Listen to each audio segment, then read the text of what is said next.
ভাবি, সালমাকে দাদা ডাকছে। কেন? মাস্টার বলছে সালমাই নাকি সেন্টার পেছন পেছন ঘুরতো। শোন সালমা, দাদা কিন্তু বিশাল রেগে আছে। ও মরছে মরু, তুই জানে দাদার সামনে কিছু স্বীকার করিসনি। সব তো সে সেন্টার দিবি, নাহলে কিন্তু তোর কপালে বিশাল কষ্ট আছে। ঠিক আছে, তুই যা, আমি সালমাকে বুঝিয়ে যাচ্ছি। ঠিক আছে ভাবি, একটু তাড়াতাড়ি নিয়ে আসো।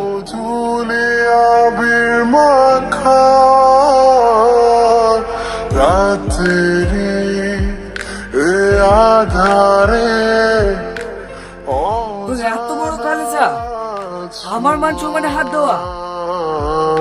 দাদা, সালমা চলে এসছে।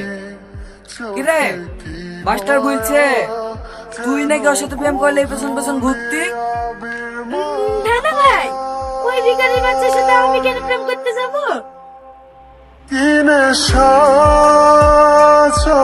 আসলে ও আমাদের স্কুলের ফার্স্ট বয় তো, তার সাথে কদিন ভালোবাসার নাটক করি আর পড়াশোনাটা নষ্ট করে দিতে চাই।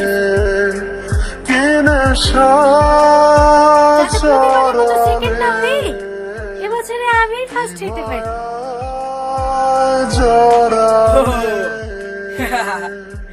এতে আমার নাটক করে কি দরকার ছিল?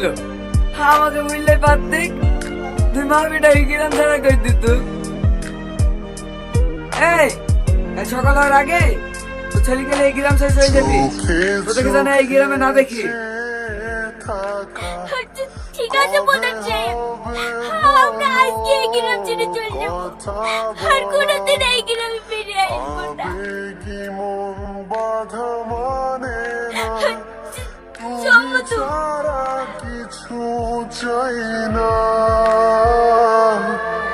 জানি তুমি আছো একা, তবে কেন বলো দূরে থাকা?